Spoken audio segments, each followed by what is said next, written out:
there isn't a lot of difference, perversely enough, in the construction, say, of comic book heroes and the construction of religious deities. And I'm not saying that religious deities are nothing but comic book characters, or maybe I'm elevating comic book characters beyond the status that they normally attain. But if you think about this, for example, with regards to something like the construction of the recent Marvel universe, I mean, those Avenger movies are among the most expensive technological artifacts that human beings have ever made. And they drive our computational capacity to its absolute limit. And the reason for that is because we're using that fictional space to lay out an archetypal and mythological view of the universe. It's a practiced domain for modes of being. And I mean, in the Marvel universe, obviously Tony Stark, Iron Man, is technological man, right? He's trying to develop a real relationship with his partner, Pepper Potts, who's, you know, her own sort of independent woman. And he's attempting to use technology to build himself up into something that has the status of approximately a god, to transcend mortal limitation and all of that.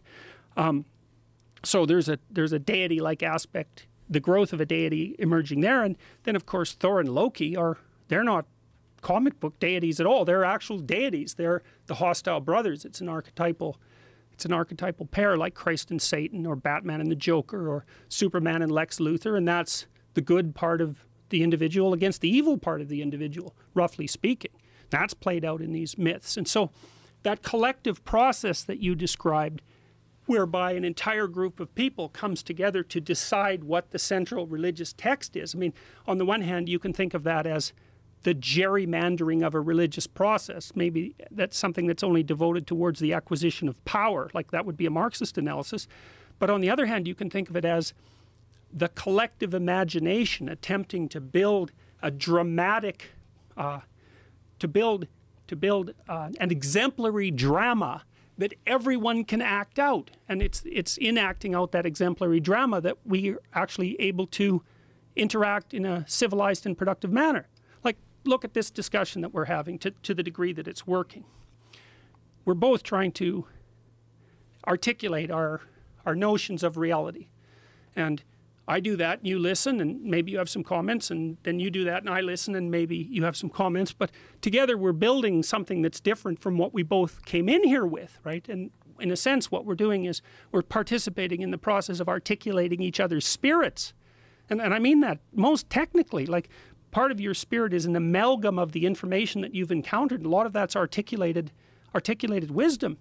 And so it's soul construction. If you're having a good conversation, and that's also a conversation that is meaningful, and you can tell that when you're having it, it's that you're decomposing parts of yourself, your false presuppositions, you're letting them die, and you're letting something new be born as an alternative. And you're participating in this process of death and rebirth constantly when you're having a meaningful conversation.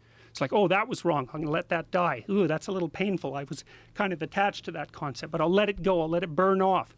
And a new part of you will emerge. And then another part dies, and a new part emerges. And that's this process of eternal death and rebirth that's part of the general mythology of redemption. You see that all the time, too, in the Harry Potter series, for example. At the very end of the Harry Potter series, Potter undergoes a literal death and rebirth. And that's how he finally defeats evil. These stories are deeply built into people. There's a reason that J.K. Rowling became the richest person in England she's richer than the Queen. She got rich by telling the story properly. You know, and the second volume of Harry Potter, when there's the basilisk underneath the castle that turns you to stone when you look at it, that's everything that people are afraid of. That freezes you like a rabbit freezes when it sees a wolf. And the story in Harry Potter is you go underneath the castle to where the thing that frightens you the most resides, and you face it down. And in doing that, you free the virgin, right? That's St. George. He frees Virginia in the Harry Potter story.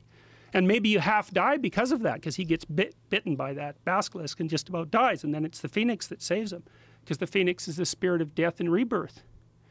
These stories, they come up everywhere. There's no avoiding them. And it's because they're true. But they're not true like scientific truths. They're a behavioral truth, or a pragmatic truth, or a dramatic truth.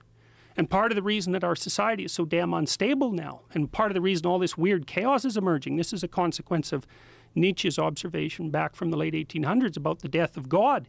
We blew the metaphysical foundations out from underneath our culture. And the whole thing is shaking and twisting. And it's vacillating between the horrors of the extreme right and the horrors of the extreme left. It's been doing that for 140 years, and we're in the throes of that again.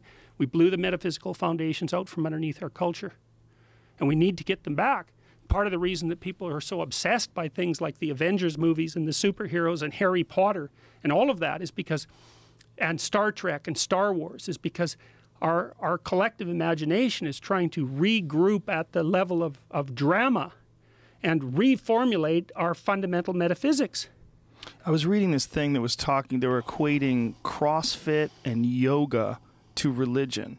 And they were saying it's essentially religion for people that have abandoned traditional religions. And that the idea is that what we're seeking is camaraderie, order, and discipline, and some sort of a shared community experience